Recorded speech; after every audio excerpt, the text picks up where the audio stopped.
Bonjour à tous, aujourd'hui je reçois Sébastien Martinez sur Hippocast. Il est champion de France de mémoire, vice-champion du monde, bravo à toi! Par équipe, hein, par équipe. Par équipe, par équipe.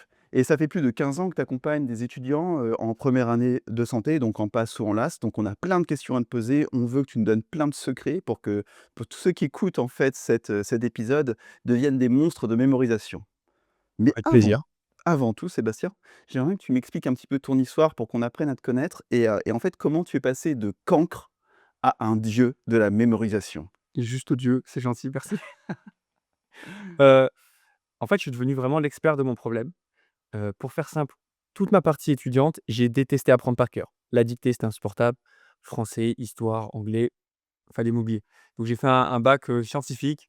J'ai eu 3 matières au-dessus de la moyenne, physique, maths et SVT, vraiment au-dessus de 15 quoi, et le reste, c'était mauvais. Et donc quand j'arrive en école d'ingé, je veux partir en Inde. Pour ça, il faut que tu valides un examen d'anglais, le TOEIC. Et là, premier essai, j'ai 7 sur 20. C'est à ce moment-là que je cherche sur internet, mais comment faire pour apprendre du vocabulaire? Je découvre l'existence des championnats du monde de mémorisation. Je vois qu'il y a des méthodes, je les pratique, je les bourrine, hein, sur du vocabulaire, et j'apprends des centaines de mots. J'ai mon TOEIC, j'ai 16 sur 20. Heu, je je pars en Inde, je reviens, enfin voilà. Je te passe les détails et quand je rentre en France, je me dis: «Beh, tu connaissais pas ces méthodes avant, vas-y transmets-les, quoi».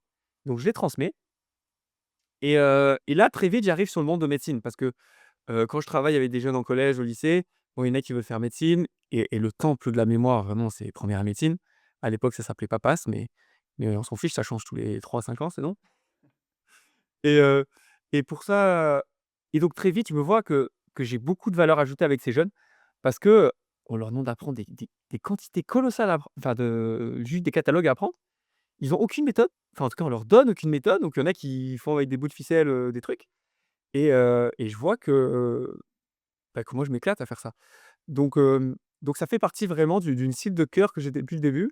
Au début, c'était un peu, après beaucoup, un peu. Maintenant, je repars beaucoup là-dessus où j'adore travailler avec, ces jeunes, et pour te dire comment j'ai construit aussi mon expertise, c'est qu'à force de transmettre, j'ai des élèves qui avaient des super résultats, d'autres qui faisaient rien et qui avaient, 0 résultat. Donc je me suis, mis à faire de la compétition, à m'inscrire à des championnats pour inspirer les autres. Première compète, mais je suis dans les choux complets. Voilà, je suis pas le dernier, mais pas loin. Je sais plus combien, et donc je sors de là avec plein de nouvelles techniques parce que je discute avec les athlètes, ils me donnent leur plan d'entraînement et tout, et donc je m'entraîne comme un sportif tous les jours. Du coup, je suis champion de France en 2015, vice-champion de France en 2017, parce que j'ai un copain qui s'est beaucoup entraîné, vice-champion du monde avec l'équipe de France en 2018, et aujourd'hui, voilà, j'ai 2 casquettes. Je suis président et cofondateur de l'association des sports de mémoire. Tu vois, j'ai pris le polo. Donc ceux qui veulent s'entraîner, ouais, on a un Discord, ça, c'est vraiment la partie sportive de la mémoire. Donc ça, c'est ma partie bénévole, et j'ai une partie qui me fait vivre, on va dire. Je suis coach et formateur, et donc j'accompagne, alors dans différents univers, mais en entreprise et dans l'éducation. Donc dans l'éducation, à l'école, beaucoup de lycéens et première année médecine, enfin qui veulent faire médecine, pour leur développer une méthode de travail et surtout des outils de mémorisation, quoi, parce que ah, c'est fou tout ce qu'il y a à apprendre, quoi. J'en profite pour te faire, un peu de pub pour toi. Donc si par exemple je suis un étudiant et je veux absolument que Sébastien me coache pendant mon année, eh bien, on va sur ton site, je vais le mettre dans la légende, donc vous pourrez cliquer Avec dessus plaisir. et puis comme ça, bah, déjà on peut s'inscrire à ta newsletter et tu envoies des super conseils une fois par mois, ça je le sais, Ouais, j'ai lu ton site, et 2, bah, ceux qui veulent, un peu plus, bah, avoir un accompagnement et bah, ils peuvent te contacter et puis tu peux voir avec eux. Mais ça, on vous laisse voir ensemble. carrément. Heu, Déjà, le but, c'est d'apporter un maximum de valeur ouais, ensemble, tu vois? Il y a j'ai des j'ai astuces activables, quoi. J'ai 1000 questions Les pires. mais avant de te les poser, je trouve que c'est super bien parce que tu as abordé déjà le fait de se pouvoir s'entraîner dès le lycée, et je pense que c'est intéressant de prendre le temps de trouver sa méthode de travail, de comprendre le fonctionnement du cerveau, la mémorisation, tout ça. Donc ça, je trouve ça cool. Donc si vous êtes en première ou en terminale, appliquez ces conseils dès maintenant pour être un vrai monstre en première année, quoi. Ça serait ça le conseil. Est-ce que tu es prêt? J'ai quelques questions que la communauté m'a posées Vas-y, et je voudrais, je suis chaud, t et c'est des je problèmes suis que chaud. j'ai sélectionné celles qui revenaient le plus souvent, OK? Donc attends, Oui. je vais retrouver dans mes petites notes. Ah! Alors ça, c'est parti. Je travaille 12 heures par jour et je suis dans les derniers de ma promo. Je ne comprends pas, c'est injuste. Ça, OK. ça je l'entends, mais alors c'est surtout, on va dire, en octobre-novembre, Oui. voilà. Qu'est-ce que tu en penses? Alors il y a en fait, un concours, c'est pas juste pour juste et en fait, c'est normal. Enfin, ça peut être normal. Heu, le problème, c'est que enfin, je donne un exemple, je t'en ai parlé dans la prépa. J'ai une élève, enfin, une élève qui m'a contacté, 2e semestre, elle était pas très bien placée et c'était un peu la dernière chance de dire: «Ouais, faire accompagner». Donc j'ai dit: «OK, mais je peux rien promettre, hein». Mais on a fait des trucs et en fait, son plus gros problème, qu'elle a pas réussi à faire évoluer, c'est qu'elle bossait 14-15 heures par jour. Je lui dis: «Mais tu vas jamais y arriver, c'est pas possible». Et en fait, elle a raté malheureusement. Et pourquoi? Parce qu'en fait, le 1er truc qu'il faut voir, c'est qu'à prendre soin de soi, c'est un peu la base. Je donne 2 autres contre-exemples. Je discute beaucoup avec des directeurs aussi de prépa ou des profs de médecine et ils disaient: «Souvent les majors de prépa, enfin pas de prépa, de la fac, je veux dire le major de la fac, il travaille 8-9 heures par jour, pas plus». Et pourquoi? Parce qu'en fait, ils décorrèlent l'aspect temps passé d'intensité. En fait, la question, c'est pas combien de temps je travaille, mais combien de temps effectif, quelle intensité je mets à mon travail. Donc oui, il est vraiment là le sujet. Évidemment, par rapport à la terminale, tu vas travailler 2 ou 3 fois plus, enfin, ça dépend des profils des gens. Mais mais à un certain seuil, je dirais entre 9 et 11 heures, c'est pas le temps qui va faire la différence. C'est ta concentration, ta productivité, si tu actionnes les bons leviers pour Oui, mémoriser, quoi. oui, Mais oui, ça, on y viendra juste après. Attends, j'ai d'autres questions et après, si tu veux, on parle de plus méthodo, genre pour dérouler un petit carrément, peu une recette. carrément. Mais je trouve que c'est sympa de commencer par des questions. J'ai 16 de moyenne au lycée sans trop travailler. Est-ce que ça va être facile pour moi l'année prochaine? Alors ça, c'est un truc qui revient. Les 2 extrêmes, hein, tu me dis 16, il y en a qui ont juste 10, ils se posent la question: «Est-ce que je vais y arriver?» Heu, En fait, c'est pas tellement le résultat qui est important, quelle est ta note, mais comment tu fais pour y arriver. Si je caricature, j'ai 2 élèves types qui arrivent, avec un 16, un qui disent: «Ouais, mais» on va dire, on va les appeler des optimisateurs ou ceux qui ont du talent, qui disent: «Ouais, moi j'ai du talent». En fait, ils bossent à la dernière minute, ils bossent pas tant que ça et en fait, ils captent vite en cours, ils sont un peu attentifs en cours et donc en fait, c'est assez facile. Hem Et j'ai un autre type de profil, eux, c'est plus des filles d'ailleurs et qui bossent un peu plus quand même, qui bossent, qui sont ouais, qui sont assidus, mais qui bossent quand même beaucoup, tu vois? Et ils disent que c'est pas facile et pourraient même avoir un 18 ou 19 parce que vu le temps passé, c'est même le 16 est mal payé, quoi. Et en fait, dans les 2 cas, il y a des avantages et inconvénients. Dans le cas où tu bosses beaucoup, en fait, bah, c'est bien parce qu'en fait, tu as déjà la capacité à te mettre à travailler. Alors que dans l'autre profil, bah, il va falloir que tu bosses cette partie-là. Et dans le cas où tu optimises, bah, ça veut dire que consciemment ou inconsciemment, tu as des méthodes quand même qui te font gagner du temps, qui vont vite. Donc ça va être une plus-value. Tu vois, je te donne un exemple, j'ai un élève qui était assez bon au lycée, donc là, il vient de valider son année. Au début de l'année, quand il bossait 2 heures d'affilée, il en pouvait plus, il arrivait plus à bosser, quoi. Et alors je me disais: «Femme», moi j'étais en PLS, je me dis: «Mais putain, il va y arriver à s'y mettre». Et en fait, en variant des méthodes, en le faisant bosser, en travaillant sur son endurance, il a réussi. Mais mais tu vois, si tu fous vraiment rien tout ton lycée et tu arrives pas à t'y mettre, ça va être dur, quoi. Ouais, c'est un peu comme un sportif, quoi. C'est un Oui, est-ce que on pourrait dire que c'est comme un sport, mais un sport physique, mais l'apprentissage ou quoi? Genre, il faut en fait, s'entraîner avant? il y a des ingrédients du sport. D'ailleurs, les sportifs, ceux qui font du sport du haut niveau ou sport de compétition, ont souvent un avantage d'un point de vue, heu, mindset, quoi. Déjà, le premier point, il y a la notion d'hygiène de vie. Déjà, quand tu fais du sport de haut niveau, bah, tu sais que tu as une organisation, tes temps de repas, par exemple, tu manges avant 3 heures avant la compète, le temps de digérer, tu as le sommeil qui est capital, enfin, tu vois, tu as une hygiène de vie. Tu as aussi un état d'esprit, tu vois? Je te donne aussi cet exemple. J'ai une élève qui me disait que en tant que sportive de haut niveau, elle me dit: «Tu te compares jamais aux autres». Si tu te compares aux autres, c'est le meilleur moyen de te flinguer parce que les autres toujours ils disent: «Ah, ils font mieux ça, mieux ça». Oui, en fait, ton vrai adversaire, c'est toi-même. C'est d'être meilleur à chaque fois et d'être dans ton match le jour J. Donc la donc les sportifs de haut niveau, il y a plein comme ça d'états d'esprit, vraiment d'habitudes qui sont vraiment clés pendant cette année de médecine. Mais après et oui, ça s'entraîne l'endurance de s'y mettre. Heu, le ça s'entraîne aussi les capacités à mémoriser. Il y a des on va en parler là vite, mémoriser des listes, des informations chiffrées, des formules de chimie, heu, des planches d'anatomie. Enfin, il y a plein de méthodes que tu peux appliquer et développer en endurance. Donc, à la fois oui et enfin voilà, je sais pas si j'ai répondu à ta question. Ouais, ouais, si, si, clairement. J'enchaîne sur une autre question. qui aurait pu me concerner moi à l'époque. J'ai 11/20, enfin j'avais 12 moi. J'ai 11/20 en terminale. Que dois-je faire pour finir top 10? Enfin, est-ce que j'ai vraiment une chance? Est-ce qu'il y a un potentiel que j'ai que je peux travailler et optimiser ça pour y arriver, quoi? Alors, à la fois oui, à la fois la question c'est quel intérêt d'être top 10? Première question. Peut-être qu'on s'en fiche. Déjà Mmh, d'être grand admissible, c'est c'était déjà top. c'est moi qui ai rajouté top 10. C'est OK, pour d'accord. qu'il y ait, c'est en gros d'être dans les derniers, entre guillemets «de la promo» en première année, c'est-à-dire, dans les derniers en termes Oui, de bac, moyenne au bac. Comment je fais pour faire la plus spectaculaire des remontées à la fin OK. de l'année?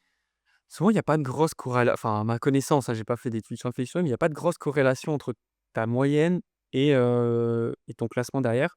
Parce qu'il y a un enjeu. Premier enjeu, c'est de travailler ta méthode de travail. Clairement savoir comment tu apprends, quelle méthode appliquer à quel cours, tout ça. Après, il y a un autre aspect aussi, il y en a qui se révèlent en fait qu'entre 10 au bac et 15 en médecine, enfin en tout cas au top 10 en médecine, tu te mets sur des nouvelles matières, des choses que tu as choisies, tu as peut-être un contexte qui fait que d'un coup tu deviens une machine et tu es focalisé à fond. Donc en fait, c'est sur la partie focalisation. Si tu as choisi un truc qui te passionne, bah, il y a de fortes chances que tu vas gagner là-dessus. Ouais, Heu Ouais, enfin voilà ce que je et après c'est OK. le sens, c'est pourquoi tu fais ça. Si tu as déjà fait des stages en médecine ou en dentaire ou en pharma, je sais pas et que ça fait du sens pour toi, cette vision à long terme du métier que tu as envie de donner, ben ça va te motiver à te lever le matin, quoi. C'est clair, c'est clair. Mais en fait, dans ma question, il y avait quelque chose qui était sous-entendu, c'est-à-dire, je sais pas travailler. C'est-à-dire que je peux être motivé, c'est-à-dire qu'en fait, en première année, quand je fais des sondages, genre, qui est motivé? Bah, tout le monde est motivé. Qui est prêt à travailler 12 heures par jour? Tout le monde est prêt à travailler 12 heures par jour et donc du coup, les différences, ça se fait sur la concentration, comme tu dis. C'est pas juste le temps comme ça à son bureau, il faut voilà, c'est pas ça qui compte et aussi ça va être les mécanismes, de d'apprentissage, mécanismes actifs d'apprentissage et cetera Oui, qui voilà. oui, oui. Oui, mais clairement. Ouais, Heu, c'est c'est oui, oui, oui, je ouais et je ben suis d'accord. Oui, je rien à dire, je suis d'accord. et pour essayer d'embrayer sur plus le côté méthode de travail et pour des conseils, bien concrets, c'est Mmh, souvent, on bassine les jeunes à dire faut que enfin ou même tout le monde leur dit: «Tu faut que tu trouves ta méthode de travail, oui, faut que tu t'inquiètes pas, enfin le plus important c'est la méthode de travail, il faut qu'il y ait une excellente méthode de travail», tout ça. oui, Alors tout ça, c'est bien gentil. Mais en gros, qu'est-ce que c'est concrètement de A à Z et comment on fait pour la mettre en place? Et qu'est-ce qu'on peut oui, faire au lycée pour la mettre en place, le plus tôt possible? oui. Alors déjà, qu'est-ce que c'est qu'une méthode de travail pour moi? Pour moi, il y a 3 étages. Heu, 3 échelles. Première échelle, une méthode de travail, ça te sert à apprendre des détails de cours. Comme je te dis, des schémas, des plans, donc planches d'anatomie, des chiffres, des listes, cycle de Krebs, glycolyse, enfin voilà, tous ces trucs-là, des formules de chimie. Donc il y a plein du vocabulaire scientifique. Tu as des centaines, voire des milliers de mots à apprendre. Donc ça, c'est un premier étage, microscopique. Deuxième étage, c'est je suis devant mon cours, première fois que je le découvre ou je suis en amphi, qu'est-ce que je fais? Le lendemain, qu'est-ce que je fais? Troisième jour, qu'est-ce que je fais? Enfin, au cours du temps, à l'échelle, on va dire la granulométrie d'un cours, qu'est-ce que je fais? Et après, pour moi, il y a un dernier étage plutôt macroscopique qui est à l'échelle de ma semaine et de ma journée, comment je m'organise, tu vois? À quel moment je mange, à quel moment je mets des activités qui prennent de l'énergie, à quel moment je révise, enfin, comment donc pour moi, construire une méthode de travail, c'est d'avoir en tête ces 3 échelles. Et quand j'accompagne des jeunes, en fait, c'est sur ces 3 échelles que je les muscle. Alors, quand tu es en première année, enfin, quand tu es au lycée, tu vois, première ou terminale ou même seconde, tu peux entraîner la partie micro. La partie intermédiaire, ça va à l'échelle d'un cours et à l'échelle à la semaine, c'est dur de l'entraîner parce qu'en fait, ta réalité n'est pas la même. Enfin, qui au lycée est prêt à bosser 12 heures par jour? Enfin, ou 10 heures? Enfin, tu as la flemme, quoi. Donc en fait, moi, quand je commence vraiment au lycée, je leur focalise, leur attention sur la musculature, sur la partie micro. Donc qu'est-ce qu'on fait concrètement? Moi, ce que je fais et du coup, je prends un exemple sur chaque, détail à apprendre. Par exemple, les listes. Il y a des listes à apprendre. Comment tu fais pour apprendre des listes? Pour apprendre des listes, moi, j'ai 3 grandes méthodes. C'est tu fais des histoires, tu fais des concaténations. Qu'est-ce que c'est une concaténation? C'est Néo-Hédon Cornicart. C'est ce que tous les gens en médecine, appellent ça les moyens mnémotechniques. Mais les moyens mnémotechniques, ce n'est pas que ça. C'est c'est beaucoup plus vaste. Heu, par exemple, tu sais, pour la deuxième ligne des tableaux périodiques, un truc classique, c'est, Napoléon mangea 6 poulets sans claquer d'argent. Je sais pas si ça te parle cette phrase? Si, j'avais pas Napoléon pour celle-là. sodium. J'avais Napoléon, mais je sais plus ce que j'avais avant, après comme phrase. Je me souviens Donc juste de c'est Napoléon. sodium, Ouais. c'est mangea, magnésium, enfin Magnésium, bref, machin et cetera, ouais. magnésium, claqua, bon je sais Chlore. plus, enfin, moi j'ai autre chose, mais voilà, donc en fait tu fais une petite phrase et qui te permet de retenir la liste. Et après il y a une 3e grande méthode, c'est la méthode du palais mental. Heu, Assez peu connu, mais ultra puissant quand tu l'entraînes en amont et c'est une vieille méthode qui a 2 500 ans. Tu utilises une pièce connue comme ta chambre, ta cuisine et dans chaque emplacement, tu visualises un objet, une personne, un truc un peu fou quoi et après quand tu as fini le tour, ça revient et ça c'est assez dingue comme méthode. Donc ça, c'est pour les listes, on va dire. Il y a ces 3 grands. Attends, par exemple, tu vas déposer ton sodium, enfin, quand tu rentres dans l'entrée.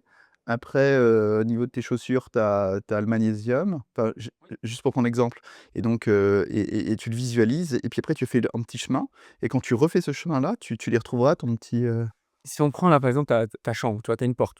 Après, tu jettes du sel pour le sel, Na, enfin, ça, tu vois, on connaît.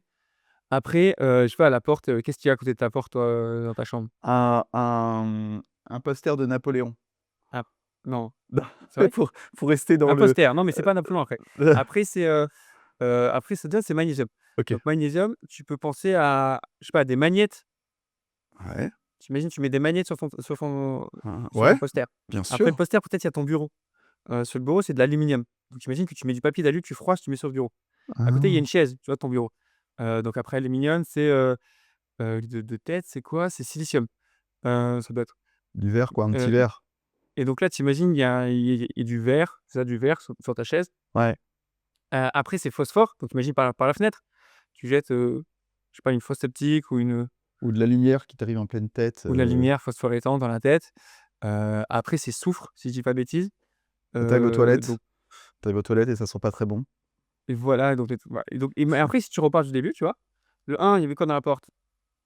Je sais pas, je t'écoutais, j'écoutais Mais pas. on a ajouté du sel. On achetait du sel, ouais, Tu étais pas exactement. concentré. Après, on a mis quoi sur ton poster? Qu'est-ce Après qu'on il y a a le mis? poster des, les magnettes, Des magnésium, donc magnésium. Après, magnésium. qu'est-ce qu'on a mis sur ton bureau? Sur mon bureau, qu'est-ce qu'on a mis? De l'aluminium. C'est ça, aluminium. Sur la chaise, on a mis quoi? Sur la chaise, qu'est-ce qu'on a mis? J'ai pas écouté, je Du verre, cherchais, on a mis du verre, du verre, ah ouais, je me souviens plus qu'on avait mis du verre, ouais, OK. Après il y avait le de la phosphore, silicium, ouais, silice. Phosphore, quand on a regardé par la phosphore fenêtre, dehors. là. C'est bien. Ouais. Tu vois? Alors tu étais Non, pas concentré donc pas ouf parce que j'étais pas du tout concentré, hein. mais oui, mais sans être concentré, tu vois, ça revient Ouais, et en c'est fait, vrai. ça paraît fou comme méthode, mais en fait, quand tu la pratiques en fait, j'ai même un élève une fois, il a fait que cette méthode. Il a fait 90 palais mentaux, tous ses cours, il les transformait dans des palais comme ça et il a eu son année, enfin, il est passé, quoi et c'était voilà, donc voilà, donc là, c'est une des manières pour apprendre tout ce qui est information sous forme de liste. On peut avoir aussi des petites histoires, tu vois? Quand je fais ça aussi des fois, tu vois, sur le poignet, je sais pas si tu vois? Sur le carpe, il y a Aibi Petits Os. Ouais. Je sais pas si tu les connais ces petits os, tu t'en Je souviens? oui, non, je m'en souviens jamais. C'est très difficile Tu de t'en s'en souviens? Beh, donc souvenir. et en fait, si tu t'amuses, il y en a 8, il y a 2 rangées de 4. Moi, souvent, je pars d'en bas à droite et je vais à gauche, je tourne dans le sens horaire, tu vois? Et je tourne dans ce sens-là et en fait, j'ai une petite histoire, tu vois? C'est le un, c'est le scaphoïde, où j'ai un scaphandrier qui arrive sur la Lune, Lunatum. Sur la Lune, il y a une pyramide, pyramidale, l'os pyramidal. À l'intérieur, il y a une piscine, pisciforme, pisciforme. Après, je sais pas, il y a des hamacs, donc hamatum. Dessus, il y a le capitaine, Haddock, donc Capitatum et ce Capitatum, j'imagine qu'il jette comme ça enfin, au-dessus de lui, il y a un trapèze, tu vois? Avec un androïde dessus. Donc trapézoïde et trapèze, c'est de dingue. Voilà, donc en fait, le fait de te faire une petite histoire comme ça et après ça revient, quoi. Et est-ce qu'on peut, prendre l'histoire de quelqu'un ou c'est mieux de la faire soi-même ou vraiment c'est pareil? Alors, plus c'est personnel et mieux ça va fonctionner. Après, quand tu es entraîné enfin, au début, quand tu as pas d'entraînement, tu peux t'aider des autres parce qu'ils vont te donner des idées, ça va parce que des fois, il y en a qui sont un peu bloqués au début. Ils arrivent pas à trouver des idées. Le faire à plusieurs, ça déverrouille un peu et après, franchement, quand tu es entraîné, c'est assez rapide à faire, mais même quand on me donne des histoires, j'arrive à les visualiser aussi, sauf s'il y a des références que j'ai pas du tout, mais si toutes les références, je les ai, ça marche aussi, quoi. Non, ça marche, OK. Et donc plus tu t'entraînes, plus c'est facile et pour retenir cette histoire-là, faut se la répéter plusieurs fois, quoi? Enfin, à Oui, alors ça, c'est la phase, j'aurais peut-être aussi dû commencer par ça, c'est pour avoir une bonne mémoire, ici, il faut comprendre comment fonctionne ton cerveau. Il en fait, le processus de mémorisation, c'est-à-dire les étapes par lesquelles tu as besoin de passer pour pouvoir mémoriser une information durablement, c'est 3 étapes. Première étape, il faut être attentif. OK, jusque-là, facile. Quand on est attentif, l'information rentre dans ce qu'on appelle la mémoire à court terme et en fait, c'est pas fini. Une fois qu'elle est dans la mémoire à court terme, tu as envie qu'elle aille plus loin, dans la mémoire à long terme et pour rentrer dans la mémoire à long terme, enfin, les scientifiques parlent de la phase d'encodage. Cet encodage, moi, souvent, je le résume à dire: «Bon, il faut être capable d'associer, de créer un lien». Tu vois? Se faire une histoire, des trucs qu'on a commencé à raconter là. Une fois que tu l'as fait rentrer dans ta mémoire à long terme, c'est pas fini parce qu'il y a une troisième étape qui est, l'oubli en fait, c'est pour lutter contre l'oubli et ça, c'est de l'entraînement. Donc ça, c'est de la répétition. Souvent, c'était connu parce que le premier à avoir travaillé sur l'oubli, c'est Hermann Ebbinghaus en 1885 et il a parlé de la courbe de l'oubli. En médecine, on décline ça avec la méthode des J. Tu as dû en parler des milliers de fois dans tes podcasts, je pense. Et donc, c'est comment tu organises ton travail dans le temps pour, lutter contre cet oubli. Et c'est pas parce que tu as fait un moyen mnémotechnique, que tu as fait une histoire, un palais, que tu es affranchi des révisions. Par contre, tu pourras en faire beaucoup moins. C'est l'avantage. mmh, tu veux dire que c'est consolidé dans ta mémoire plus rapidement qu'un truc qui est un peu plus fastidieux à récupérer? Parce que cette his Alors, il y a un peu ça, mais c'est comme si tu avais une chaîne, tu vois? Tu as 3 maillons, s'il y en a un qui est un peu cassé, les autres, il faut presque qu'ils soient hyper solides pour, compenser, même si dans le cas de la chaîne, l'analogie est pas bonne.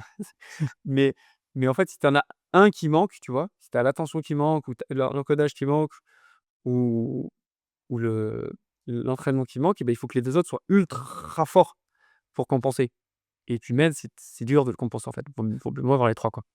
OK, donc première astuce, on va dire, pour apprendre des listes, des noms, je sais pas, pour les dates ou quoi, c'est de faire donc des moyens mnémotechniques et c'est de faire des histoires, comme on a fait Oui. avec la chaise, tout ça et ou alors faire des palais mentaux. C'est ça, la chaise, c'est le palais et Ah, le c'est le palais déjà. scaphandrier Ah là oui, qui tu as va sur raison la lune, ça, c'est l'histoire. et ça, c'est Les autres, juste l'histoire. Ouais, OK. Ah oui, parce qu'en fait, c'est un palais mental, mais en fait, finalement, c'est aussi une histoire. Heu, et Et en fait, c'est ça qui est fou, c'est en fait toutes ces méthodes, elles peuvent se mélanger. Dans ton palais, tu peux faire une chaîne d'images, une histoire et tu peux aussi mettre une concaténation, tu vois? Un Mewedon Cornicar et c'est ça qui est, je trouve magnifique avec ces méthodes, c'est plus tu t'entraînes et plus tu vois que tu peux tout mélanger et presque tout est possible, quoi. ouais, ça me fait penser un peu je pense que l'être humain, on était, des conteurs, on parlait beaucoup, on racontait des histoires, ça marche comme ça. Notre cerveau est câblé pour des histoires. On est des êtres, de fabulation, quoi, on fabule tout le temps, ça invente des histoires et on utilise du coup cette faculté, on va dire maîtresse de l'humain pour aussi mémoriser. Heu, donc oui, Ouais. oui, clairement. Ouais, apprendre un truc, chiant qui nous parle pas et qu'on n'a pas envie, c'est impossible à retenir. C'est ça, il y a un truc qui est vertueux, c'est qu'en plus, quand tu te racontes des histoires, comme on est câblé pour ça, bah, ça nous plaît, ça nous fait marrer, ça nous fait rire et heu et de ce jeu, ça crée plus d'attention et de cette attention, ben, encore plus de meilleur impact mémoriel, quoi. Donc c'est très bénéfique. Et est-ce que, parce que tu sais, tout à l'heure, tu me disais que tu réussissais bien les matières à compréhension, comme la physique, chimie ou autres, et les matières à par cœur, non. C'est parce qu'en fait, est-ce qu'on peut assimiler ces matières à compréhension? Bah, dès que tu as compris, c'est que tu as compris le lien, tu as compris l'histoire, en fait, de la formule physique ou je sais pas quoi, et Oui, finalement, en fait, il suffit juste c'est juste toujours une question d'histoire et de compréhension d'un mécanisme? oui, en fait, quand tu fais des associations, tu peux faire des associations logiques ou loufoques. Les 2 marchent très bien. Heu, Prenons un autre exemple, par exemple, mémoriser du vocabulaire scientifique. Ça, c'est une autre horizontale. Quand je te dis, on a parlé des listes, maintenant du vocabulaire. Heu, En fait, tous ceux qui ont fait du grec et du latin au lycée, au collège et qui se sont fait suer au collège, au lycée, ça va leur servir enfin, tu vois? Qui arrivent en médecine. Pour tous les autres, beh, il va falloir, sortir les rames. Moi, ce que je fais du coup, c'est que je fais mémoriser à mes élèves, tout un je sais pas 300, j'en suis rendu à 380, heu, préfixe, suffixe. Et ça te permet comme ça, dans les compositions de mots, tu comprends les mots. Tu vois, par exemple, albe, ALB en préfixe albe, qu'est-ce que ça veut dire ça veut dire quoi du mot? ça veut dire, en fait, ça veut dire blanc. Heu, donc là, tu as 2 options. Soit albe, tu penses souvent les gens, ils pensent à albinos. Je sais pas si Ça donc marche. albinos, tu sais ce que c'est qu'un albinos? C'est un individu blanc dans une espèce, OK? Ben, voilà, donc juste tu connectes ça, après un peu de révision espacée et c'est OK. Mais des fois, il y a des mots, par exemple brady. Je sais pas si tu sais ce que ça veut dire brady? C'est un rythme bas, enfin Ouais, lent. toi, tu as fait médecine donc toi, tu sais et ça veut dire lent, c'est ça, c'est étymologiquement, c'est le sens, c'est lent et donc si tu sais pas que ça veut dire lent, et que tu as pas de mot bradycardie ou enfin un truc qui a du brady quoi, donc tu peux imaginer Brady, je sais pas, Brad Pitt, il est encore connu, tu vois? J'avais bradycardie, mais j'avais pas Brad Mais Pitt. oui, parce que toi, tu as fait des études là-dedans, donc forcément, c'est un mot que tu as déjà entendu. Mais quelqu'un qui l'a pas entendu, il va penser à Brad Pitt peut-être et lent, je sais pas, une tortue. Donc imagine Brad Pitt qui est assis sur une tortue là, qui chevauche une tortue ou qui discute avec une tortue ou qui porte une enfin, tu fais ce que tu veux et le fait de te faire une petite histoire comme ça, puis derrière le manipuler et t'entraîner, bah, au bout d'un moment, Brady lent, ça va devenir normal. Ah, c'est énorme. Heu, Donc tu as albinos, donc ça, c'est pas loufoque, c'est OK, on voit. Et puis tu as Brad Pitt sur une tortue pour, lent, pour Brady. c'est ça et ça, c'est pour répondre à ta question sur des fois, il faut comprendre et oui, en fait, souvent quand tu as 2 manières d'associer, soit de manière logique, soit de manière loufoque. Quand tu as accès aux logiques, vas-y fonce, c'est toujours mieux. Mais des fois, au début, tu as pas accès aux logiques et et donc ça, c'est aussi pour illustrer le fait que, des fois, il y en a qui conseillent en médecine, il faut rien comprendre. Il faut mémoriser. Heu, à la fois, c'est vrai, parce qu'à la fois, il y a des choses par exemple, il y a des réactions chimiques, des fois, à apprendre, où de toute façon, tu as pas le temps d'aller dans la profondeur nécessaire pour comprendre pourquoi cette réaction se passe comme ça. Ça serait tellement hors programme que tu as pas le temps et de toute façon, tu y vas pas. Donc à la fois, ils ont raison dans le sens où, oui, tu peux pas tout comprendre et à la fois, c'est des conneries parce qu'il y a plein de choses que tu peux comprendre qui vont te faire des raccourcis énormes pour apprendre, tout ce qu'il y a autour. Donc donc voilà, donc faut c'est à nuancer les bons conseils qu'on nous a. Ouais, ouais, mais je pense que ce qui est sûr, c'est qu'il faut tenir, faut quand même comprendre, quand même. Parce que même on n'est pas obligé d'aller, comme tu dis, profondément, mais au moins comprendre, à une couche superficielle, au moins. Parce que sinon, Au moins, tu vois, des fois, il y a un truc dans certains cours à comprendre. Des fois, il y a beaucoup de compréhension dans des cours. Et des fois, il y a des cours, il faut juste comprendre que tu as à faire un catalogue IKEA et que tu as la cuisine, tu as la salle de bain, tu as la chambre. Dans la cuisine, tu as la robinetterie, il faut que tu apprennes toutes les références de robinetterie, tu vois? Et ouais, donc la compréhension est assez là, limitée, tu vois? c'est passionnant ça. Et donc ça, c'est un équilibre. Et là, pour le coup, moi, apprendre des listes de robinetterie, ça, je sais faire, c'est facile. Si tu as pas de méthode, tu te tapes la tête sur le mur, mais quand tu as des méthodes, tu t'amuses et c'est marrant, quoi. Ah, OK, bon, ben, on verra s'il y en a qui nous regardent et qui trouveraient ça amusant. Je vous en prie, Bah oui, moi aussi. manifestez-vous. OK, donc ça, c'est vraiment le côté, très microscopique. Est-ce Mmh. qu'on peut aller à l'échelle, juste au-dessus? Oui. Oui, alors il y en aurait d'autres, hein, il y aurait les planches de natte, il y aurait les chiffres, tout ça. Bon, même si j'ai commencé à expliquer, l'histoire, on pourrait faire, la natte. Quand on passe à l'échelle au-dessus, ça ça, c'est compliqué à anticiper. Donc là, on s'adresse plutôt à des jeunes qui sont pendant l'année, même si tu peux adapter certains trucs au bac.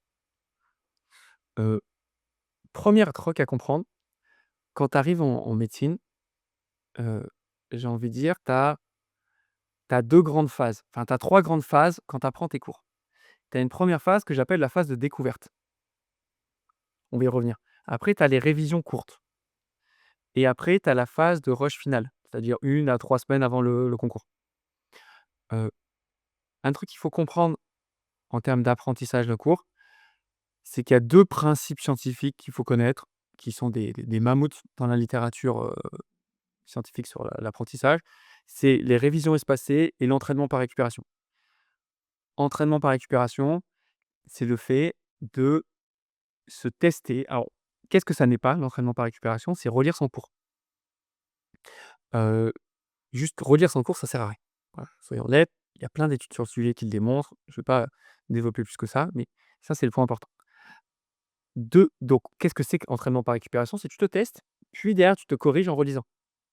Te tester en médecine, ça peut être, bah, faire des QCM, ça peut être, la méthode, moi j'appelle la méthode de la feuille blanche, tu prends une feuille, tu notes de tête.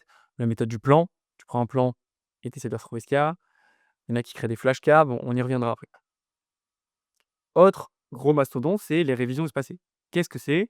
C'est le principe qu'il vaut mieux toujours réviser un peu tous les jours ou de manière étalée dans le temps qu'un gros bloc et plus rien après. D'où et là, c'est la méthode des J, grosso modo, pour le langage, médecine. Donc quelles sont les étapes? Donc l'étape de découverte. Moi, alors j'ai vachement documenté ça en accompagnant des élèves ou même en interviewant des anciens qui ont réussi, d'autres qui ont pas réussi, voir comment quelles étaient les différences. Première étape dans la phase de découverte, il faut bien avoir en tête quel est l'objectif et l'intention. Phase de découverte, d'ailleurs ça l'objectif c'est de comprendre. En fait, il y a 2 gros objectifs entre la découverte et après. Un, ça sera de comprendre et après ça sera de mémoriser. La phase de découverte, c'est comprendre. Qu'est-ce que tu fais dans cette phase de découverte? Il y a deux choses. Il y a un, aller à la fac. Alors certains n'iront pas à la fac sur certains cours.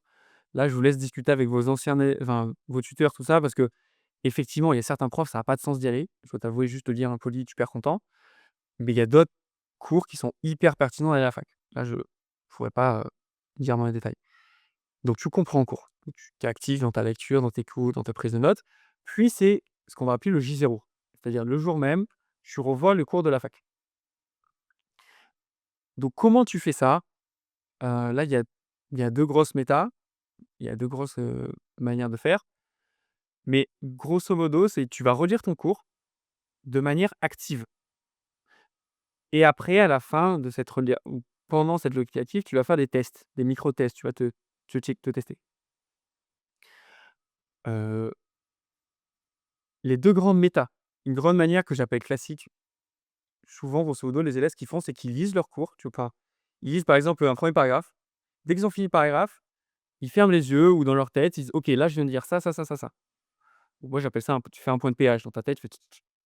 Puis tu continues à lire et boum, tu te refais un point de péage et tu enchaînes comme ça. À la fin d'un grand 1, tu vois, quand tu as fait 1 à 2 pages, tu refais pareil. Alors tu regardes peut-être le plan et tu dis: «OK, là on a parlé de ça, ça, là on a parlé de ça, ça, ça, ça, ça, ça» et tu continues et dès que tu arrives à la toute fin, tu essaies de refaire pareil, une sorte de balayage, un point de péage, genre tu regardes ton plan, OK, ah oui, au début on a parlé de ça à peu près, ça à peu près, ça à peu près, ça. Hyper important à ce stade-là, quand tu fais ça en terminale, quand tu fais tes points de péage, tu es entre 70 et 90 de restit. C'est normal, le cours sont petits, c'est facile. Là, en médecine, si tu es entre 40 et 60, c'est très bien. Tu vois? Parce qu'il y en a qui font des boucles comme ça, ils passent 2 heures juste sur le premier paragraphe. Mais arrête, tu avances. Le but, c'est juste de vérifier que tu as compris. Donc ça, c'est la première méta. Heu, la deuxième méta, c'est qu'il y en a ce qu'ils font, c'est qu'en même temps qu'ils lisent, ils créent des flashcards. Heu, ça et alors pareil pour ces méta, sur ma chaîne aussi, j'ai interviewé pas mal d'élèves, ils expliquent. J'en ai un élève, il a fait 11 000 flashcards, tu vois, pendant sa première année. Et donc chaque cours, il faisait entre 60 et 150 cartes. Donc tu lis et tu transformes ces cartes. Tu dis: «OK», tu mets des petites questions vraiment très, très spécifiques, d'accord? Et dès que tu as fini, tout ton cours, ce que tu fais, c'est que bah, il se teste, quoi. Il refait les flashcards. Souvent, on utilise le logiciel Anki, qui est ultra vilain, mais par contre qui est, comment dire? En termes de fonctionnalité, de dingue, quoi. Donc ça, c'est la 2e grande méta, j'ai envie de dire, c'est de faire de l'élaboration. Ça, c'est un terme scientifique de comment on reformule en question. Une fois que tu as fait ça, tu as ta phase de J1. Le lendemain, tu revises et donc l'objectif, il change complètement. Là, tu passes dans ce que j'appelle moi les révisions courtes. Les révisions courtes, c'est de J1 à J7, J14.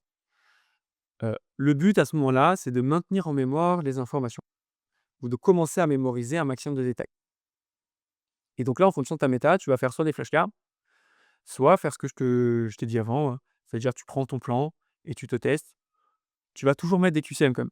À un moment donné, il faut quand même mettre des QCM et on y reviendra après l'histoire du QCM parce qu'au début, il y a un point très, très important là-dessus. Heu et donc tu fais ça donc tu fais ton J souvent tu fais ton J1, c'est facile.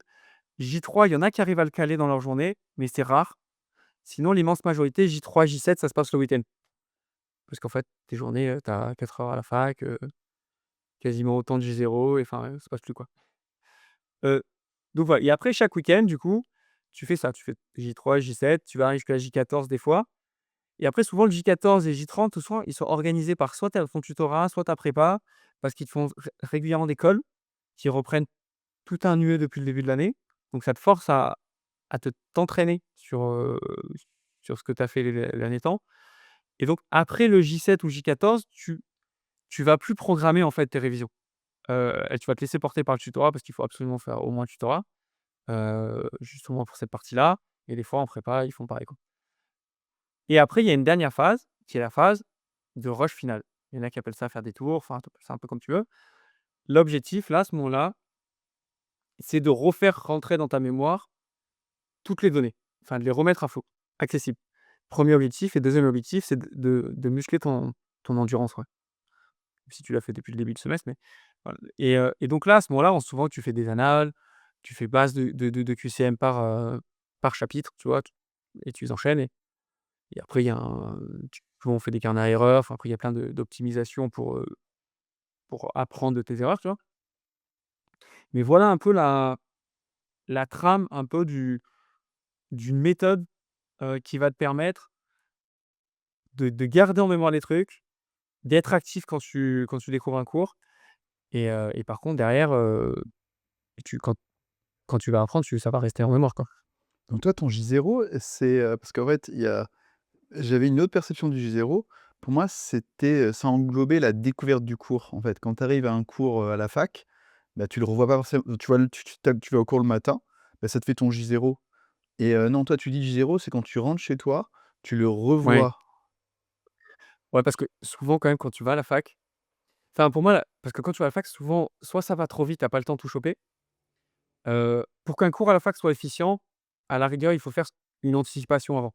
C'est-à-dire avoir lu le plan, avoir un peu, lu un truc, fait un truc. Parce que sinon, tout capter en live à la fac, c'est quand même dense, quoi. C'est chaud. Mais en fait, c'est là où les IA peuvent être sympas. Tu peux balayer un peu le cours en compréhension, Ouais, j tu peux, il y a des trucs qui font des mini podcasts, qui font des résumés. À la fois oui, heu, mais en tout cas au début de l'année, le premier mois, c'est juste pas possible de ga de d'être dans le tu vois, tu te fais rouler dessus quoi en termes de vitesse.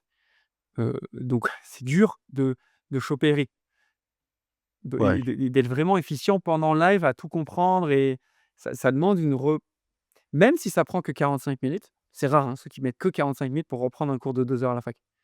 Heu, Max c'est 2 heures. Max c'est autant de temps de la fac que reprendre à la maison. Mais mais ça me semble nécessaire, en tout cas, enfin, me semble pas, vu les élèves qui ont réussi, ça c'est parce que moi j'ai jamais fait médecine, heu, de cette phase de vraiment d'appropriation et de compréhension du cours. ouais. Non, mais tu as raison, hein. Ça me fait penser à mon petit frère qui disait du jour où il a commencé à lire les cours avant de les avoir, au lycée, il a pris, Ouais. plus de 2 points à sa moyenne. Oui, et oui et puis, en fait, quand tu le reprends aussi, qu'est-ce qui se passe? Tu as eu le cours tout à la fac, pendant 2 heures. En fait, des fois, il y a des trucs du début que tu comprends qu'à la fin quand tu as expliqué la dernière phrase, quoi, et donc quand tu reprends du début alors que tu as eu tout le cours, entre guillemets «en tête», bah, tu recomprends des choses, quoi. Bah, c'est comme revoir un film, une deuxième fois, des fois tu comprends mieux. Ouais, notamment Inception, des trucs un peu comme Voilà, ça. voilà exactement. Dans Astérix et Cléopâtre, non, il y a pas besoin. Fight Club aussi? Fight Club, ouais. Après c'est décevant, tu as plus de surprises. Oui, ça Ah ouais, OK, intéressant. Tu as dit que tu voulais parler des QCM, que c'était un petit peu à part, pourquoi? oui, alors à part, c'est encore une fois, heu, ça dépend de l'objectif. En fait, c'est un truc qui est important, parce que je vois souvent des 2e années, du coup, qui expliquent, on va dire, aux premières années et en fait, il y a un phénomène assez naturel, c'est que tu oublies par quelle étape tu es passé et des fois, il y a des conseils que donne un élève qui est expert, tu vois, qui est en 2e, 3e année et tant qu'il a pas eu recontact de débutant, il s'aperçoit pas que les conseils que tu vas lui donner à ce moment-là sont bons pour lui parce qu'il a 1 an dans les jambes, quoi. En fait, en première année, quand tu arrives, tu as un logiciel, ça fait des années qu'on te forme à réussir ton bac et si tu continues à apprendre tes cours de la même manière, c'est sûr que tu vas rater, mais sûr, à 200. Donc le plus important au début et même des fois je pousse le truc, je dis à mes élèves: fais un QCM avant de commencer le cours. Tu lis les questions et tu lis les réponses. Ou même dès la f et ça c'est avant, ça c'est quand je force un peu. Sinon, dès que tu as fini le cours, tu fais un QCM. Alors qu'il y en a, ils disent: «Mais non, ça sert à rien, attends 1 ou 2 jours parce que, tu connais pas le cours et c'est normal». Et en fait, ce conseil, je le donne au début, en septembre, mais je le donne plus en mi-octobre. Pourquoi? Parce qu'en fait, début septembre, ton objectif, c'est de un peu comme faire évoluer ton OS, tu vois? Ton système d'exploitation. Tu as un radar qui est identifié quel est le niveau d'état que je dois apprendre pour réussir mon bac. Si tu gardes ça, tu rates. Ton OS doit être quel niveau d'état je dois apprendre pour réussir ma PASS, ma LAS, mon concours médecine et le nouveau nom qui va sortir. Heu et pour ça, le seul moyen de faire, c'est de faire des QCM. De voir les tournures des questions, de voir les détails qu'on te demande, les pièges qu'on te fout. Et tant que tu auras pas mangé des QCM, des centaines de QCM, tu auras pas cette capacité à apprendre les bons niveaux de détail. Donc c'est pour ça qu'au début, le premier mois, pour moi, c'est indispensable de faire massif de questions, massif de QCM et de surtout pas se dire: «Je vais gâcher un QCM». Et surtout pas, tu vas jamais le gâcher, ça va t'aider à apprendre. Donc c'est pour nuancer. Donc tout septembre, le conseil il est là, on va dire les 15 3 premières semaines. Après coup, faire un QCM avant de commencer, ça a plus trop de sens. Soyons honnêtes, si tu pas vu le cours, ça sert à rien, quoi.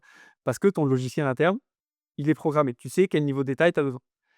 À ce moment-là, le QCM, il est pertinent. Ça peut être pertinent à la fin du J0. Je suis pas très fan de cette modalité. Moi, je trouve que c'est mieux de le faire à partir du J1 ou du J3. Heu, Parce que, encore une fois, comme je t'ai dit, le but de la découverte, c'est de comprendre. Et quand tu fais un QCM, ça va pas t'aider à comprendre, en fait, ça va t'aider à valider ta mémorisation. Donc c'est plus intéressant de le faire après coup, J1, J3.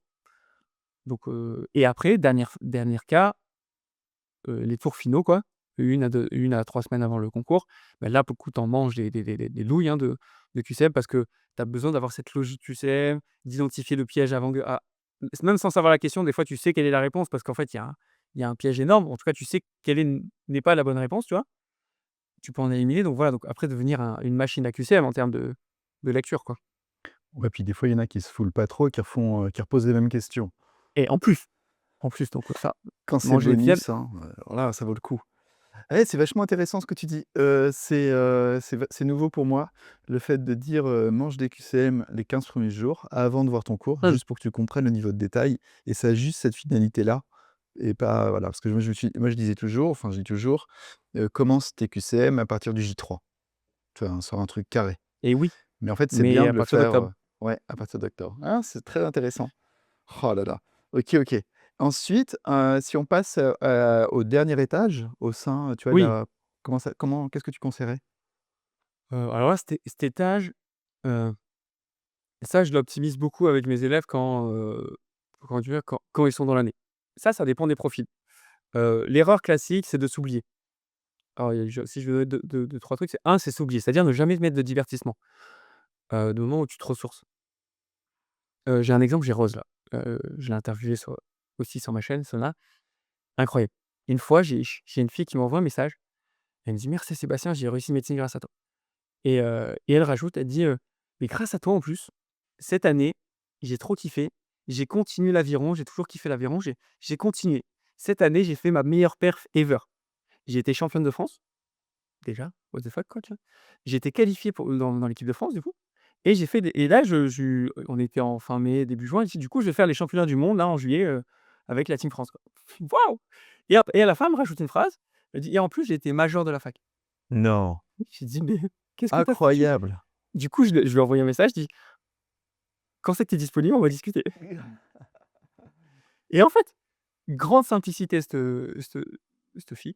Parce qu'en fait, le truc le plus important alors déjà, le truc dans cette histoire qui est important, ça casse cette croyance de dire: «Tu as besoin de t'enfermer dans une chapelle et de faire que ça toute ton année». Non! Si tu as l'habitude de faire 6 heures d'entraînement de sport en terminale, le meilleur moyen de planter, c'est d'arrêter du jour au lendemain. Alors évidemment, en général, ce que je conseille, c'est quand même de réduire un peu. Tu vois? Si tu en faisais 6, tu passes peut-être à 3 ou 4, tu vois? Ou 2, enfin, mais tu n'arrêtes surtout pas. Je conseille rarement d'augmenter, je t'avoue. Bon, elle a augmenté. Bon, elle faisait 10 heures d'entraînement par semaine, hein, heu, faut te dire. Et même au 2e semestre, elle a fait des events. Donc en fait, certains week-ends, elle pouvait bosser que 4 heures, tu vois? Elle me disait 4 heures par jour, entre deux coups de ramage, quoi. Donc Donc c'est la leçon qui tire là-dedans, c'est il met: «Hey», donc quand j'ai intervenu, il me dit: «Mais déjà pendant ces entraînements». Alors 1er semestre, l'avantage de son sport, c'est qu'elle pouvait aller à la salle. Donc elle avait 0 temps de transport quasiment, prendre la douche. Donc en fait, elle faisait 1 heure par jour ou 1 heure et demie, mais elle se défoulait, tu vois? Et émotionnellement, ça lui permettait d'être hyper droite, tu vois? De bien dormir. Au final, ton cerveau, il mature plein de trucs quand tu te défoules, tu déconnectes, et donc elle était beaucoup plus focus après. Donc ça, c'est un truc qui est vraiment important. C'est ces espaces de sport te permettent d'être plus en forme, quoi, et ton attention plus focus. 2e enseignement aussi qu'elle m'a expliqué, c'est qu'elle était capable de faire un truc que peu d'élèves arrivent à faire, qui est, l'entraînement par récupération pur, la feuille blanche.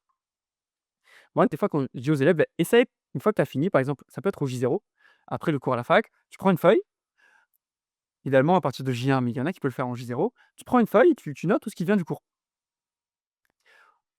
Ou si c'est un peu trop dur, tu prends le plan du cours et tu essaies de compléter entre les lignes ce qu'il y a.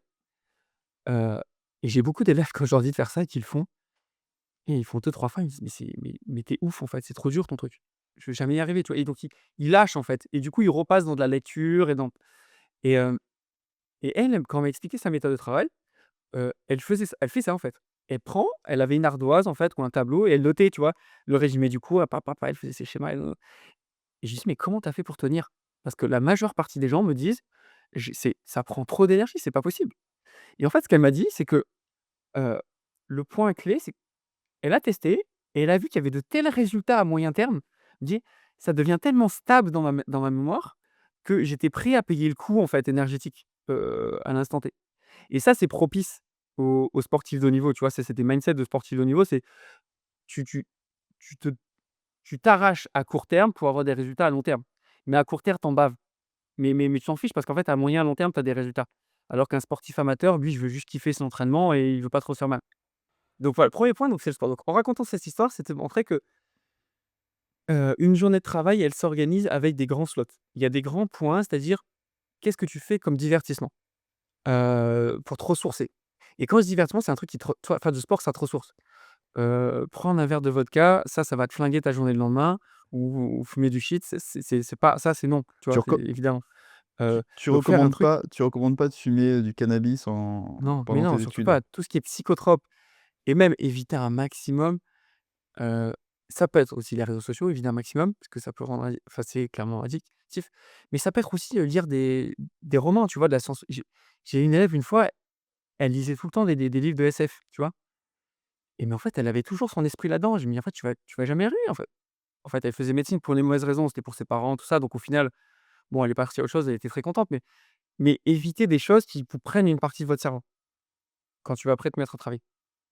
Donc 1er truc, organisationnel là-dessus. 2e truc, c'est les activités que tu vas faire, il y a des activités qui demandent plus d'énergie que d'autres. Typiquement, un J0 en général, ça prend un peu d'énergie quand même. La feuille blanche aussi, ça prend un peu d'énergie, quand tu te testes. Un J1 aussi, ça prend pas d'énergie. Par contre, réviser son carnet à erreurs, ça prend beaucoup moins d'énergie. Heu, donc en fonction du moment de la journée où tu as beaucoup d'énergie, tu vas mettre ces activités en corrélation. Quand tu as beaucoup d'énergie, tu prends un truc qui prend de l'énergie, et quand tu as pas beaucoup d'énergie, tu mets un truc qui a pas d'énergie. Donc en fait, là, des fois, il y a des optimisations à faire. Tu apprends à te connaître, tu vois, comment ça se passe, et tu décales tes journées. Il y a 2 outils qui sont indispensables pour améliorer cet étage, tu vois? Et même toute ta méthode de manière globale, c'est ce que j'appelle le carnet de l'explorateur, ça, ou de l'aventurier. En fait, c'est quotidiennement, c'est documenté. Ça, tu peux faire ça dès le lycée, mais c'est encore mieux en médecine. Tu documentes, je pense ça prend 10 minutes par jour. Qu'est-ce qui a bien marché? Qu'est-ce qui n'a pas bien marché? Un peu comme un aventurier, quoi, dans ta journée. Et une fois que tu as noté tout ça, tous les jours tu notes, et tu te rends compte qu'il y a des trucs qui apparaissent. Tu vois, j'ai une élève, alors elle était pas en première, mais en 5e de médecine, et elle me disait: «Mais ça fait une semaine que j'écris tous les soirs, j'en ai marre de ce téléphone que j'allume avant de me coucher, ça me plombe 45 minutes de sommeil». Parce qu'elle scrollait, elle se faisait aspirer par, je sais plus, Insta ou TikTok, je sais pas quoi. Il me dit, et quand j'ai relu ça au bout d'une semaine, j'ai dit: «Mais franchement, ça fait 7 jours que je l'écris». J'ai arrêté. J'ai mis mon téléphone loin, j'ai arrêté de m'énerver contre moi-même, et c'était OK, tu vois? Donc en fait, le fait de documenter ta journée, ça te permet de temps en temps d'avoir des points de recul et te dire: «Ah ouais, mais punaise, ça fait X jours que je me dis ça, beh, c'est quand que je le fais, quoi?» Donc ça te permet de faire des optimisations, tu vois, comme ça. Et le deuxième truc qui est important, mais ça tu vas le faire, c'est faire un semainier. C'est-à-dire, souvent c'est le dimanche soir qu'on fait ça ou l'après-midi. Tu prends ta semaine du lundi au dimanche, il y a les heures de cours et tu notes qu'est-ce que tu vas les grandes masses, tu vois? Tes J0, tes J1, tes machins, tes tutorats, tes ce qui va se passer quoi, tes heures de sport, tes heures de repas, tout ça. Et en fait, le fait de le faire hebdomadairement, toutes les semaines, ce qui est intéressant et plus ton truc de l'explorateur, tu vois? Où tu apprends de ton expérience, ça va te permettre de faire évoluer ton sommelier. Chaque fois, OK, bon là, j'ai compris que j'arrivais jamais à se faire ça en tant de temps, donc je fais ça, nin nin. En général, au bout d'un mois, il évolue pas tant que ça parce que tu as quand même monté en compétences et tu sais un peu tu te connais mieux. Mais ça te permet d'apprendre à te connaître, en fait et d'avancer sur ce chemin, quoi. C'est super De intéressant. te connaître et ta méthode de travail. Ah, c'est vachement bien. Parce que c'est C'est vrai que assez concret ou pas? ouais, c'est très concret parce que en vrai, si tu le fais pas, parce qu'en fait, en vrai, moi, j'utilise les réseaux sociaux uniquement pour le boulot, tu vois? Pour quand je poste mes vidéos, pour Hippocast, tout ça. Mais des fois, j'ai la flemme enfin, je supprime l'app une fois que j'ai posté. Ah, je vois Là, bien. typiquement, je l'ai pas fait parce que, bref, avec tout ce qui se passe, dans le monde, machin, j'étais un peu aspiré, par, le côté, bref, des news et je me suis, genre, je mettais 1 heure et demie de par jour, juste sur TikTok à me faire aspirer, par l'algorithme et à chaque fois, j'étais pas bien, j'étais pas bien, j'étais pas bien et en fait, tu te dis, c'est marrant si tu ne notes pas alors maintenant j'ai supprimé, mais si tu ne notes pas, bah, tu peux subir, en fait, ça. Tu es plus dans la passivité. Ah mais en fait, tu as des armées d'ingés qui sont là pour te rendre addict. Ouais, c Donc, putain, tu fais pas le choix. En fait, magnifique. tu peux te culpabiliser du: «Ouais, j'ai pas assez de volonté», mais non! C'est juste qu'il y a des gens qui s'engouffrent dans tes failles humaines, qui sont connus par, les marketeurs, par des gens qui bossent sur ces réseaux sociaux et qui, pour la plupart des humains, sont inconnus. Ouais, ouais, ouais, c'est chaud. Donc, il y a pas à culpabiliser là-dessus. Il y a des pratiques Ouais, de d'hygiène, on va dire, mentale, mais, mais voilà, mais en fait, je sais plus pourquoi on parlait des réseaux sociaux, mais, pour le côté, heu, l'explorateur, le carnet de voilà, l'explorateur. d'avoir une hygiène et donc et ça c'est un truc, c'est un des premiers trucs que je fais quand, je coach les jeunes, c'est de leur mettre en place une routine, tu vois, de se calmer. Parce que ça a un double impact. Moi, ils me le documentent, donc ils me le partagent. Ça me permet de les suivre et comme je suis pas chez eux, tu vois, je suis pas leur mère, leur père, pas voir ce qu'ils font, tu vois? Mais, du coup, ils me le partagent. Je dis: «Bah, note-moi aussi combien de temps tu passes sur le cours, comment tu te sens, au J1, quel pourcentage de restitution tu as fait?» Enfin, tout ça, ça me permet d'avoir une vision. Donc c'est moi pour mieux les accompagner, mais eux, surtout, ça leur permet de même si moi je le disais pas, tu vois? Ils progressent, de ouf, en fait, juste en écrivant et en captant ce qui se passe. Ça m'intéresse trop ce que tu Ils racontes. apprennent à mieux se connaître, quoi. Ouais, notamment pour Epipip, tu sais, c'est le projet qu'on a, du Oui, calendrier, hein, pour les étudiants et on a mis un système on donne la possibilité aux étudiants d'écrire de manière textuelle, comment s'est passée leur session de révision. Enfin, sous forme de alors moi, je visualisais ça comme, par exemple, je me suis arrêté j'ai pas bien compris cette notion ou faut que je me suis arrêté là, la fois prochaine, faut que je fasse ci, faut que je fasse ça, j'ai eu telle note au QCM ou autre et en fait, tu vas beaucoup plus loin que ça. Il faut faire un vrai compte rendu.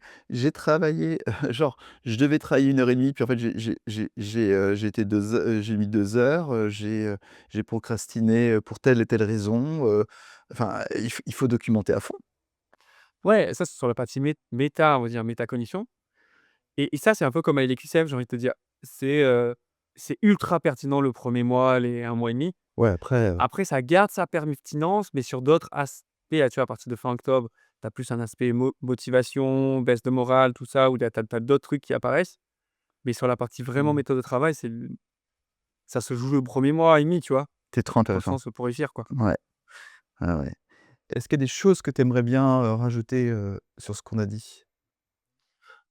Heu, Moi, s'il y a un truc peut-être à rajouter, c'est l'aspect passionnant de vivre une année de médecine ou un concours, en fait, n'importe quel concours. L'aspect passionnant, c'est que c'est comme si un voyage au fond de soi-même. Tu apprends à te connaître, hein. Le meilleur truc qui puisse t'arriver, c'est pas tellement de réussir ou de pas réussir à la fin de l'année. C'est qu'à la fin de l'année, tu saches un peu plus qui tu es et comment tu fonctionnes.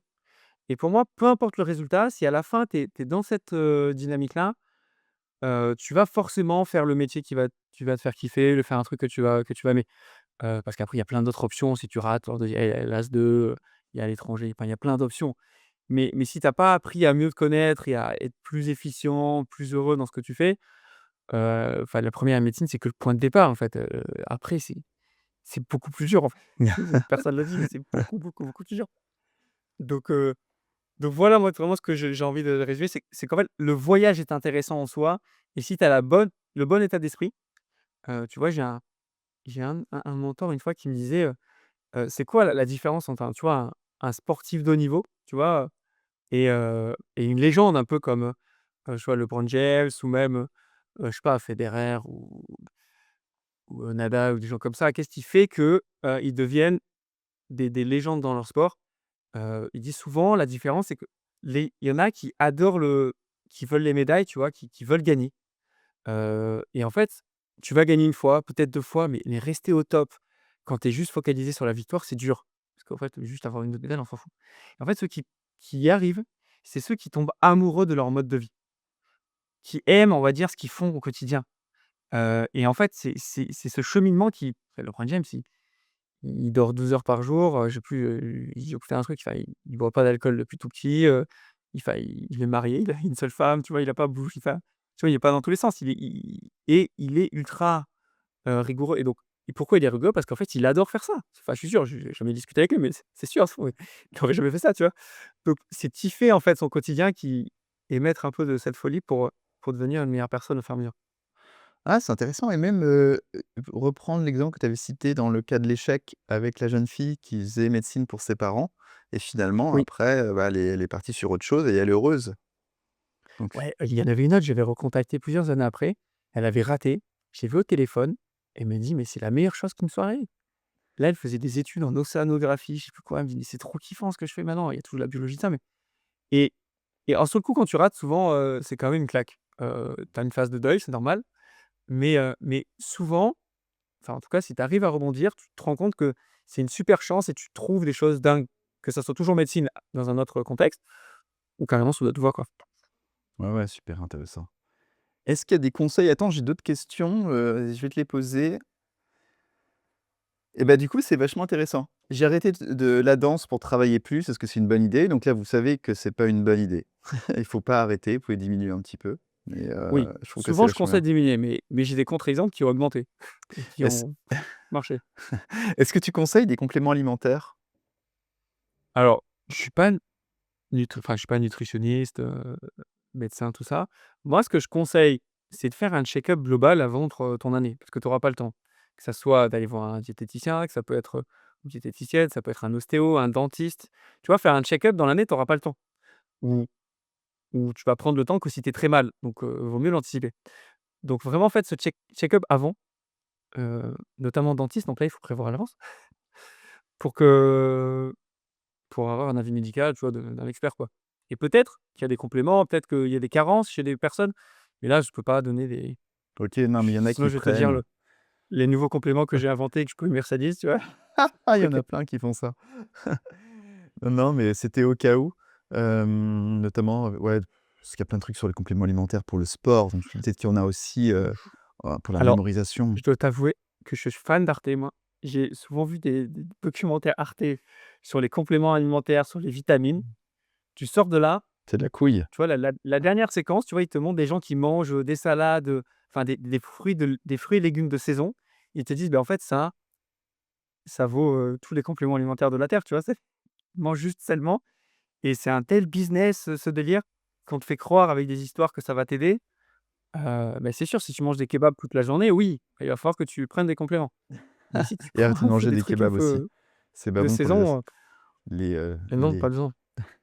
est-ce que tu as des, parce qu'on a dit tout à l'heure que si on veut avoir des conseils tous les mois, on s'abonne à tes newsletters. Si on Oui, veut un accompagnement, bon ça on a compris, on te contacte. Est-ce que tu as écrit des bouquins ou tu as oui, des choses que tu peux partager? j'ai écrit plein de livres, Vas-y, tu nous les encore montres, écrire. elles sont à côté de toi ou pas? Alors, je les ai mis là, parce que j'ai préparé quand même la question. Ah! Premier livre à partager en famille, j'ai une BD que j'ai coécrit avec Mathieu Burnia, qui est belge, parce qu'il y a que des Belges qui savent écrire des bonnes BD, hein. Donc c'est l'histoire d'un roi, tu vois, qui est complètement débile et qui est invité au bal de la Rose, donc à Monaco. et il tombe amoureux de la princesse. Je te montrerai des il y en a qui s'en sortent pas et et comme il va faire un incident diplomatique, ses conseillers lui recrutent le champion, enfin Simonide de Chaos, celui qui a inventé la méthode des lieux et voilà, c'est un voyage initiatique au cœur de la mémoire. Elles sont mais il y a plein de trucs avec des associations. Ouais, par exemple, là, j'ai une page que j'adore là, c'est la page Attends, 67, montre-nous. où tu vois là, je sais pas si tu vois le slip? Fais voir. Oui, je vois le slip. Tu vois le slip qui dort? Ouais, je le vois, il Mais ça, fait, c'est en anglais, je sais pas si tu sais comment on dit, «je dors»? De dormir? je dors. Slip? Ah, Ouais, to extraordinaire, sleep, OK, tu vois? To sleep, c'est extraordinaire. des exemples. Genre un cerveau en anglais, bon ça tu connais. Ouais, Un brain. brin d'herbe, brain. Ah, une Ah! top en anglais, tu sais comment on dit une top? Je sais Heu, pas si tu vois comment elle est la top, elle est comment? Elle est elle est toute sur une molle, statue molle. Ah OK, elle est molle, ah je molle. l'ai pas. Bah, voilà, en fait, il y a plein d'exemples illustrés qui sont marrants. À un moment donné, il y a tous les ah oui, il y a tous les états, enfin on s'amusait à faire des trucs de fou. Ah, c'est Donc ça, elle est bien. super cette bébé, elle explique plein de méthodes et voilà, à faire, tout seul en famille. J'ai un truc avec plein d'exercices au lycée, ça c'est top. Heu, alors il y a des trucs aussi à faire pour les petits et les tables de multiplication, mais il y a les verbes irréguliers, il y a des planches d'anates, et des trucs un peu fun, Trop cool. donc vraiment à faire en famille et il y a plein d'exemples. Franchement, il est vraiment bien illustré, il y a plein de dessins, c'est un super joli livre. Je les Ouais, mettrai les liens en plein de trucs description. et après je vais parler d'un copain quand même, Guillaume, qui a écrit un livre. Alors lui qui est axé de la 1 à 5e année de médecine, il est plus axé, on va dire il a été 3 fois champion de France de mémoire, sacré Guillaume et il donc c'est de la passe aux EDN, on va dire et donc il aborde il a plus un angle scientifique où il balaye des méthodes, enfin des principes scientifiques et et après il donne des études de cas sur comment mettre ça au service de certains cours. Mais il va jusqu'aux items, en fait. Donc ceux qui sont en première année, ou au lycée, ça va donner des clés, mais aussi pour la suite aussi. Ah, vachement intéressant. Et pour tous ceux qui veulent faire des études de santé, je vous conseille vivement de télécharger Hippocast, l'appli gratuite pour prendre de l'avance avec des cours, des flashcards, des quiz, des témoignages, une petite fiche récap qu'on mettra aussi sur notre interview. Quoi d'autre? Une photo de Sébastien, aussi en voilà. Voilà! Magnifique! Je vous mettrai les liens aussi, hein, sur, iOS et Google Play. Est-ce qu'il y a des choses que tu aimerais bien, des messages qu'on aurait oubliés à pour faire passer? Moi, je trouvais que c'était tu as dit beaucoup de choses, mais est-ce qu'on aurait oublié quelque chose? Ouais, non, je pense que c'était dense. Vraiment, si vous restez connectés, alors surtout si vous êtes, dès le lycée, vraiment j'ai la news, j'ai des cahiers d'exercices, j'ai enfin sur mon site, voilà, si vous inscrivez à la news, après vous les recevez, vous avez des fois je fais des lives où j'explique des méthodes, donc vraiment connectez-vous, vous serez informés de toutes les actus et surtout, je tiens à cœur pour donner vraiment de la valeur, des trucs gratuits et de quali. Après évidemment des fois je partage, mes offres de formation mais ou d'accompagnement, mais il y a 80 d'astuces et des choses gratuites Mmh. actionnables, quoi. Et puis aussi pour parler de ton accompagnement une dernière fois, c'est que tu limites le nombre de personnes que tu suis. Donc ne soyez pas, Oui, déçus si Sébastien ne vous sélectionne pas, c'est qu'en fait, il ne peut pas. oui, c'est vrai que moi aujourd'hui j'ai un modèle où je fais pas un truc de prépa où j'ai 200 élèves par an, tout ça. Je préfère, en avoir peu, mais les chouchouter, tu vois? Où je suis vraiment en direct avec eux. J'ai eu une période où j'ai eu plein de formateurs, tout ça et en fait, je préfère être plus tranquille et vraiment faire un truc, très, très premium. Donc ouais, en général, c'est en terminale, j'en prends 4 par mois maximum, en plus et et après quand c'est dans l'année, souvent, c'est pertinent quand c'est au début de l'année, hein, quand c'est septembre, fin août, septembre et donc là, ça monte à 10-15 personnes, mais pas plus et après, dans l'année, voilà. Après dans l'année, ça arrive, mais souvent, c'est un peu tard. Mais je suis pas magicien, mais des fois, il y a des beaux revirements. Ouais, trop chouette.